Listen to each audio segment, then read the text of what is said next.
बिस्मिल्लाहिर्रहमानिर्रहीम। अस्सलाम वालेकुम व्यूअर्स, क्या हाल है सबके। उम्मीद करती हूँ कि सब बिल्कुल खैरियत से होंगे। Welcome back to my channel. आज हम जिस टॉपिक में डिस्कशन करेंगे उसका नाम है माइटोसिस। और वीडियो को स्टार्ट करने से पहले अगर आप मेरे चैनल पर नए हैं तो काइंडली मेरे चैनल को सब्सक्राइब कर दें, लाइक करें, दूसरों के साथ शेयर करें और साथ लगे बेल के आइकन को प्रेस करें ताकि मेरी हर नई आने वाली वीडियो का नोटिफिकेशन आप तक आसानी से पहुँच सके। तो चलिए स्टार्ट करते हैं अपनी वीडियो को। सबसे पहले बात करते हैं कि माइटोसिस क्या होती है। इसमें होते हैं क्रोमोसोम की तादाद कितनी होती है और ये इसके अंदर बाकी सारे स्टेप्स क्या होते हैं। तो इसमें होते हैं डिवीजन ऑफ सेल, यानी कि सेल की डिवीजन होती है इसके अंदर।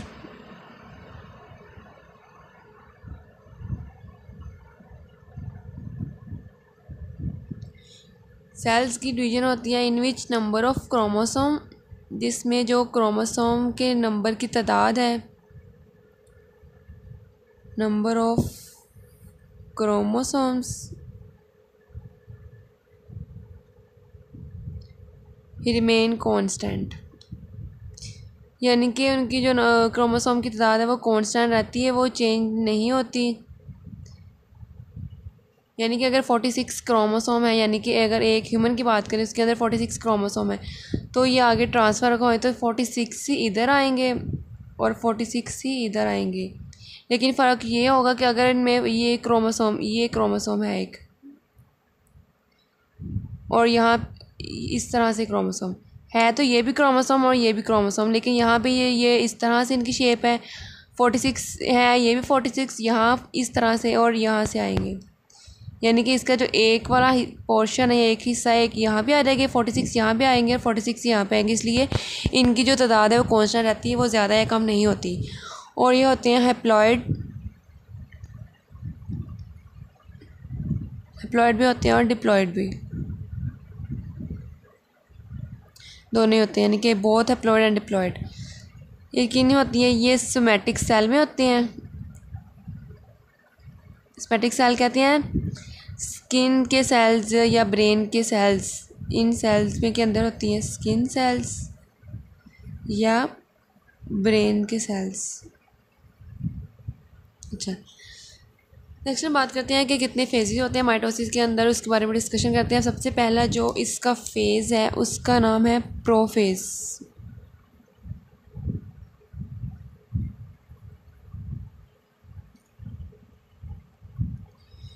प्रोफेज में क्या होता है मैं बताती हूँ।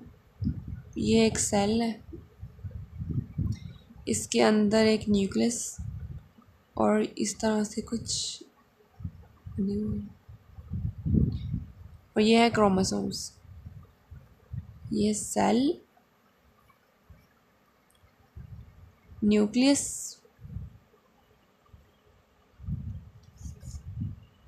ये है क्रोमोसोम्स,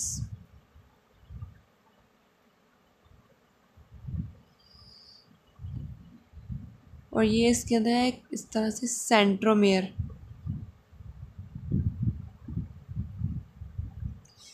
प्रोफेज, अच्छा ये है, इस प्रोफेज में क्या होता है कि ये जो सेल है, न्यूक्लियस जो होता है इनका डिसअपियर हो जाता है और इस क्रोमोसोम ये जो इस तरह से आ जाते हैं, यानी कि ये खुले हो जाते हैं बिल्कुल, और इनके इर्द गिर्द इस तरह से स्पिंडल सी बनने लग जाती है इनके इर्द गिर्द। इसे हम कहते हैं spindle fibre.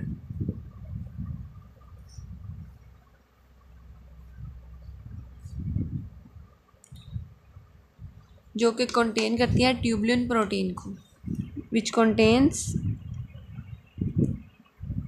Tubulin protein.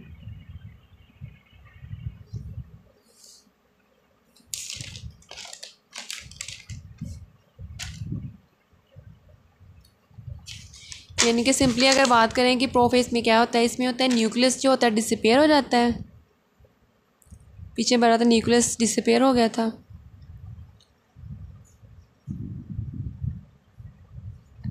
And जो सेंट्रियोल जो हमने बनाया था वो क्या करता है, मेक स्पिंडल फाइबर। न्यूक्लियस ख़त्म हो गया था, डिसअपीयर हो गया था, उसकी जगह पे स्पिंडल फाइबर्स बन गई थी, जो कि किसने बनाई थी? वो सेंट्रियोल ने बनाई थी फाइबर्स। नेक्स्ट जो इसका फेज़ है वो है मेटाफेज। प्रोफेज में सिर्फ इसका जो है न्यूक्लियस डिसअपीयर हो जाता है और जो सेंट्रियोल है वो स्पिंडल फाइबर बना देती हैं। अब बात करते हैं कि मेटाफेज में क्या होता है। ये जो हमारे पास सेल था, ये जो क्रोमोसोम्स इस तरह से,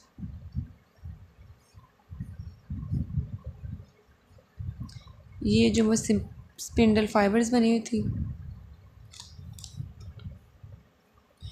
ये जो स्पिंडल फाइबर्स हैं ये जो क्रोमोसोम है इनके मिड में जाके यानी कि इनके सेंटर पे जाके अटैच हो जाएंगी इस तरह से।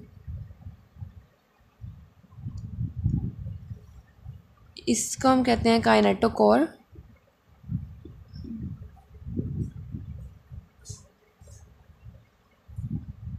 माइक्रोट्यूब्यूल्स,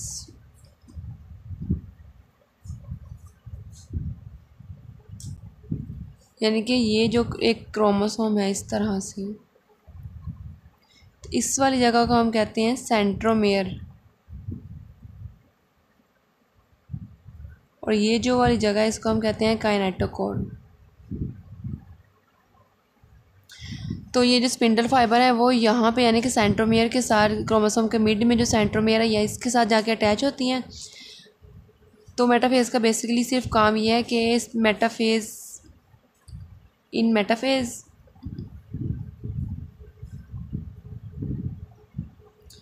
स्पिंडल फाइबर्स जो पीछे बन गई थी क्रोमोसोम के डिसअपीयर होने के बाद, attach in the middle of chromosome.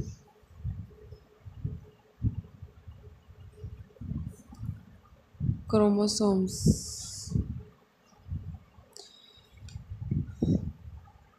Next जो इसका फेज़ है वो है एनाफेज। एनाफेज में जो होता है ये सेल है और ये जो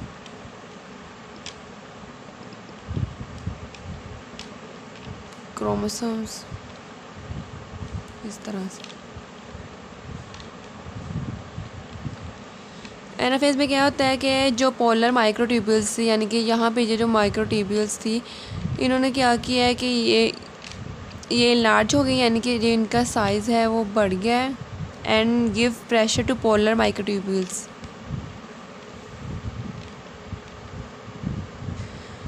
वो माइक्रोट्यूब्यूल इनलार्ज हो गई है और उन्होंने काइनेटोकोर माइक्रोट्यूब्यूल्स पे है उसमें प्रेशर डाला, जिसकी वजह से जो क्रोमोसोम्स यहाँ पे थे ये अपने अपने पोल्स की तरफ माइग्रेट हो गए हैं इस तरह से।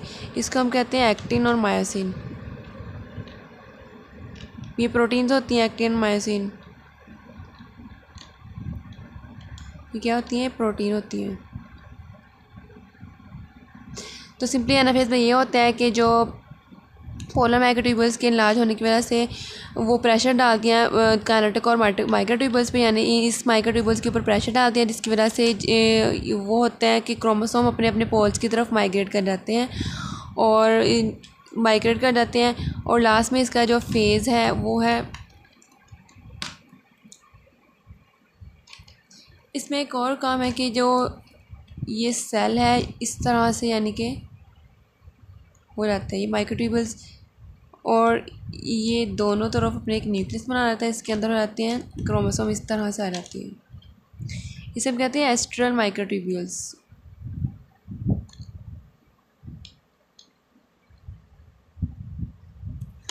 और लास्ट में आ जाती है इसकी टीलोफेज।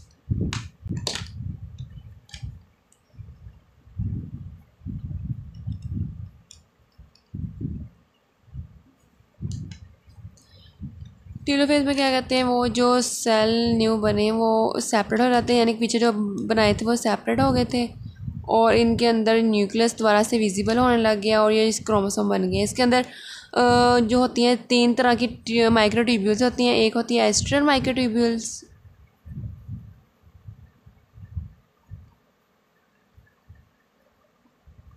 दूसरी काइनेटोकोर माइक्रोट्यूब्यूल्स,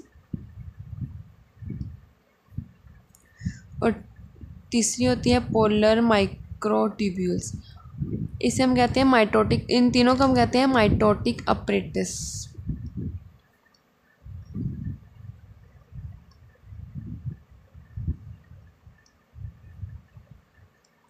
और टेलीफिस में बस ये हुआ कि जो बने थे वो सेपरेट हो गए और उन दोनों ने अपना अपना क्रोमोसोम तैयार कर लिया है और न्यूक्लियस दोबारा से विजिबल हो गया। तो इस तरह से ये माइटोसिस होती है। उम्मीद करती हूँ कि आपको आज की वीडियो अच्छी लगी हो। अगर आपको वीडियो अच्छी लगी हो, थोड़ी इन्फॉर्मेटिव लगी हो, तो काइंडली मेरे चैनल को सब्सक्राइब कर दें, दूसरों के साथ शेयर करें। मिलते हैं अगली वीडियो तक, तब तक के लिए अल्लाह हाफिज़।